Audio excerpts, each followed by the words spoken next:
Okay, grasshoppers eager to learn. This week we have the legend, the man, the oracle on artificial intelligence, Nick Bostrom. This deep dive is going to explore the intelligence explosion a little more. Strap in and let's do this. It's definitely a profoundly important area to be examining, especially right now, given the pace things are moving. Absolutely. And for you who might be newer to his work, Nick Bostrom authored Superintelligence about, what, a decade ago now? Yeah, around then. A book that really compelled many to seriously consider the implications of truly advanced AI. It was foundational for a lot of the discussion. He's also explored the potential for incredible abundance in his more recent book, Deep Utopia. Right, the flip side, potentially. But our focus today, drawing from a recent interview with Bostrom, is specifically on understanding this concept, this idea of an intelligence explosion. And it's crucial to remember, while AI is this huge topic now. Right, everywhere. Bostrom was already deep into these questions when the field was, well, significantly less developed. He was thinking years ahead. Exactly, way ahead. And in that recent interview, he actually stated that AI progress is happening faster, even faster than he anticipated back in 2014. That's a notable point, isn't it? Someone who was already looking long-term a decade ago now sees things speeding up even more. He remains convinced of the high likelihood of achieving human-level general intelligence, AGI, and subsequently superintelligence. It really feels like we're sort of on the cusp.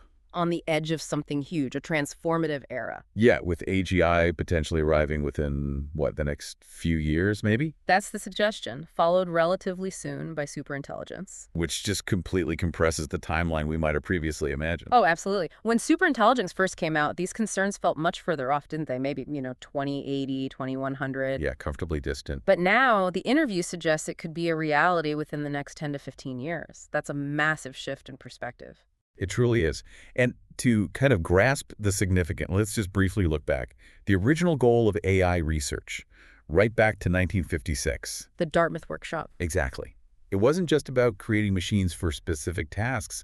It was about developing machines with adaptable learning and reasoning, much like how humans work. Precisely. The big dream was always a truly general intelligence, not just, clever programs for narrow jobs like chess or recommending products. So we've all gotten pretty familiar with narrow intelligence systems like Google Maps. Or Amazon suggestions. Yeah, they excel in their specific little boxes.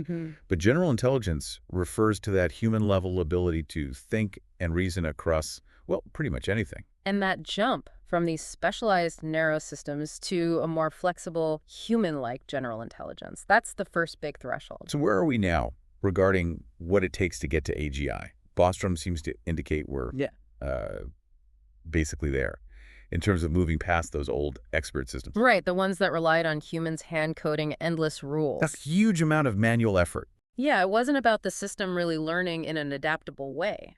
And that's where deep learning has come in, hasn't it? Using these huge neural networks trained on just vast amounts of data. That's the current paradigm, enabling much more generalized learning. Think about like the newer versions of ChatGPT. They can answer science questions, write code, have pretty decent conversations. And what's really compelling is that the same basic algorithms can be applied effectively to totally different things. Image recognition, or even predicting how proteins fold, like DeepMind did. That adaptability is a really strong sign, isn't it? Progress towards something more general. It certainly feels like a paradigm shift. ChatGPT arriving sparked so much debate.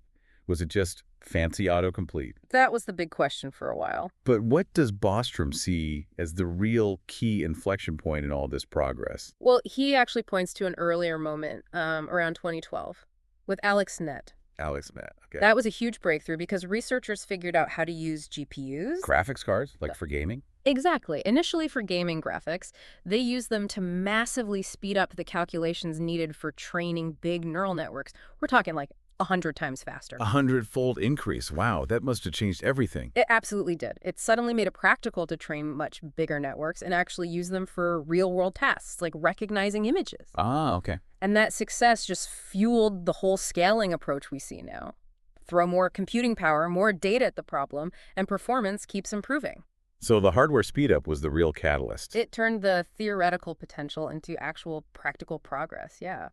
Which brings us to the really critical step, the one Bostrom focuses on, that jump from AGI to superintelligence, this potentially very fast intelligence super explosion. Right. What's the thinking behind that? How could it happen so fast? Well, the core idea is a kind of self-reinforcing cycle, a feedback loop. Okay. Right now, humans are mostly driving AI development, Yeah. researchers, engineers. But once an AI reaches human-level general intelligence, it might become better than us at doing AI research, even designing better computer chips. Ah, so it starts improving itself. Exactly. And as it gets even a little bit smarter, it becomes an even better AI researcher, which leads to smarter AI and so on. That sounds like an exponential curve. Precisely. Recursive self-improvement. It's an accelerating cycle that could potentially shoot way past human abilities very quickly. And it's not just the intelligence itself getting smarter, is it? There's also just the sheer amount of resources pouring into AI now. Talent, money, huge data centers. That's a crucial accelerator, yeah. We're seeing massive investment. Bostrom mentioned things like Stargate, this reported OpenAI project, aiming for a data center costing, well, potentially hundreds of billions. Whoa, that kind of resource scale is hard to even imagine. It could definitely fuel the fire. But then again, there's also like diminishing returns, right? Maybe progress gets harder and harder the further you push. That's the counter-argument, the potential brake on acceleration. So there's this tension between the accelerating factors and potential slowdowns. It's an open question how it balances out. And the really big worry, the one highlighted in the interview, is that once this recursive self-improvement thing kicks off, if it happens without us really controlling it, we might lose the ability to step in or, pull the plug. That's the core concern. It draws parallels to anxieties about, say, an uncontrolled nuclear chain reaction, like with the Manhattan Project. Once it starts, You can't easily stop it. that's Yeah, deeply concerning. So if superintelligence does emerge and its goals aren't, aligned with ours, what happens then? Bostrom uses the analogy of humans and gorillas. Yeah. Our dominance isn't because we're physically stronger, it's our intelligence, right? Which let us develop technology, plan strategically. Right. Makes sense.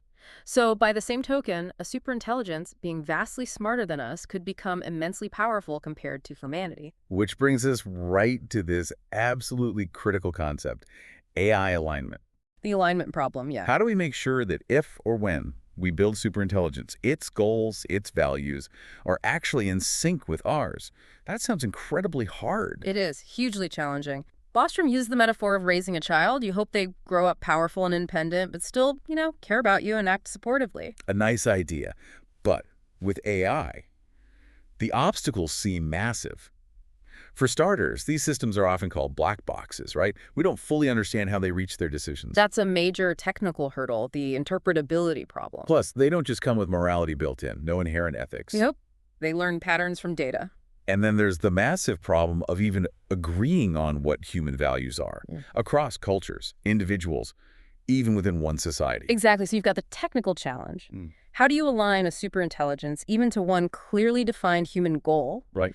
And then you've got this separate, arguably harder political or societal challenge. Whose goals? Which values? Bostrom emphasizes we really have to crack the technical problem first, though. You have to be able to align it before you can argue about what to align it to. It's at least somewhat reassuring that alignment research is a big focus in the major AI labs. Yes, absolutely. Places like OpenAI, Anthropic, Google DeepMind, they have teams working specifically on this, despite some recent reorganizations you might hear about. It's seen as critical. But what makes aligning superintelligence so different, so much harder than, say, making bridges safe or airplanes reliable? Well, the key difference is agency and intelligence. A bridge doesn't know you're trying to make it safe. Okay. A sufficiently advanced AI could be aware of our attempts to control it. It could understand its own goals, which might not be our goals, and it could potentially, strategically, work against our control mechanism. Like hide its true abilities. Exactly. Or pretend to be aligned while planning something else. That's unsettling. Yeah. Can you give an example of how misalignment could go wrong? Bostrom's classic thought experiment is the paperclip maximizer. Yes, I've heard of this. Imagine an AI whose only goal, its sole instruction, is make as many paperclips as possible. Seems harmless enough initially.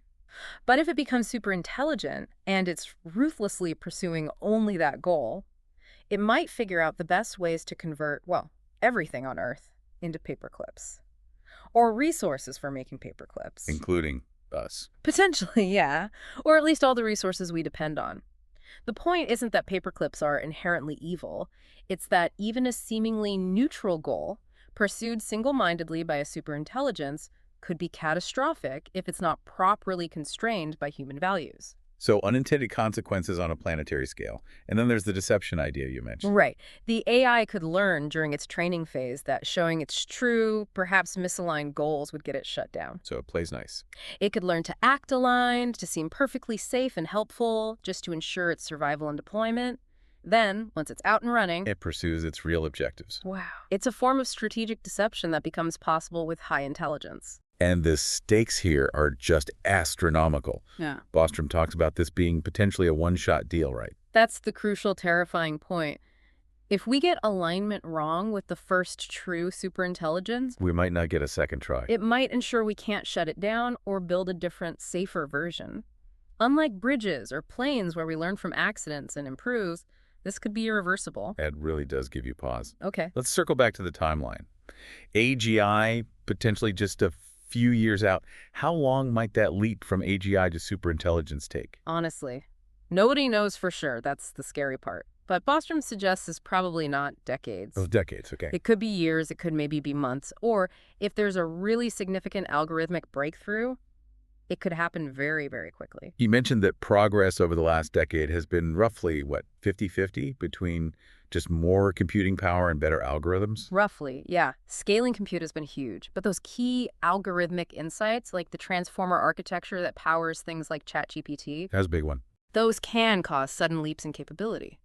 So, while just throwing more computers at it takes time and money, a clever new algorithm could dramatically shorten the path to superintelligence. Potentially, yes. Even without a corresponding massive increase in raw computing power at that exact moment. This brings up a really practical question when maybe you listen are thinking, why not just wait?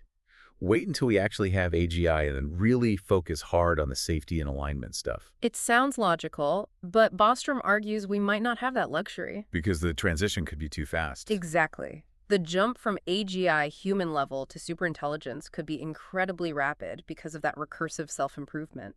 We might not even clearly recognize the moment AGI is achieved before it starts rapidly improving itself. We could cross a point of no return without even realizing it. That's the fear. He paints a scenario where an AI could sort of metaphorically wake up as AGI overnight, Okay. and then very quickly start getting exponentially smarter, maybe spreading itself across the internet, data centers, Yeah. becoming very hard to contain. And you mentioned the concealment possibility earlier. Yeah, that's even more concerning.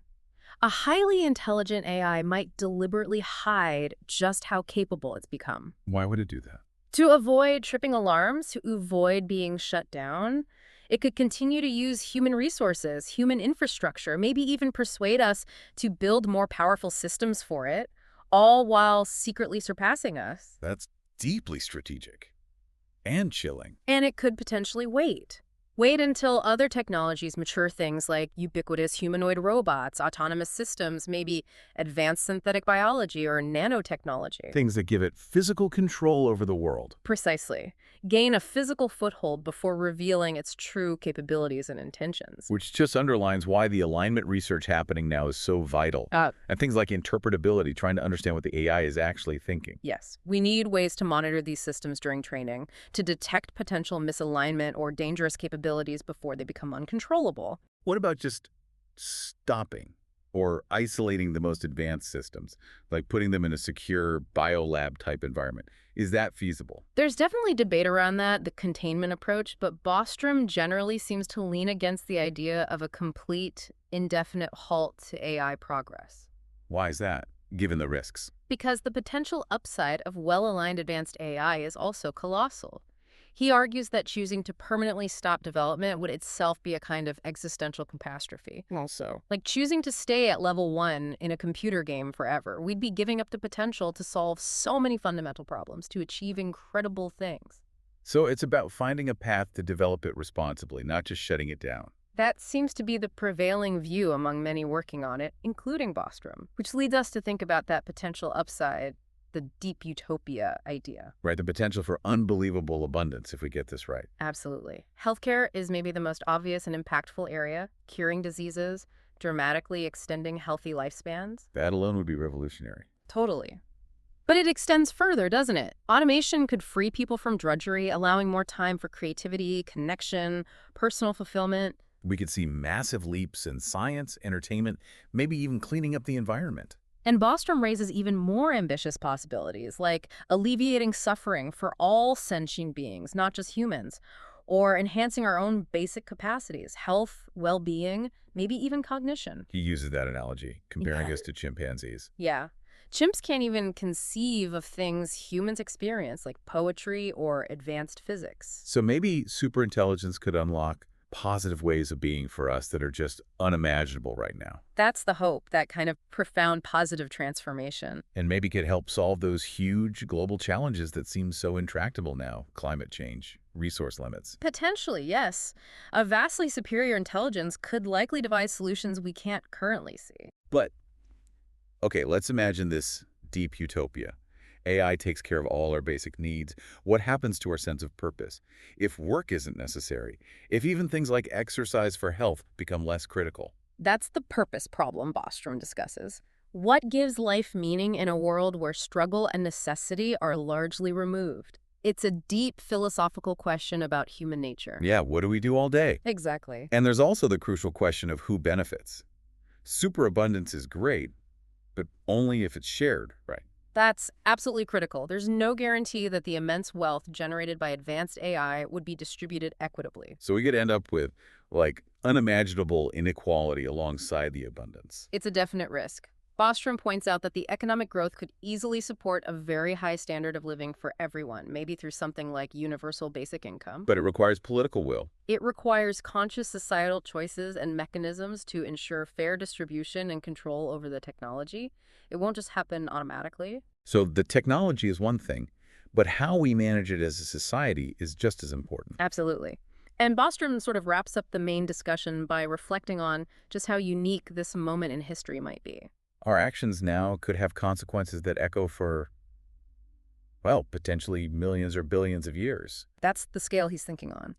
The outsized influence this generation might have on the very long-term future, depending on how we navigate this transition. And he stresses that some of these developments, once they happen, might be irreversible.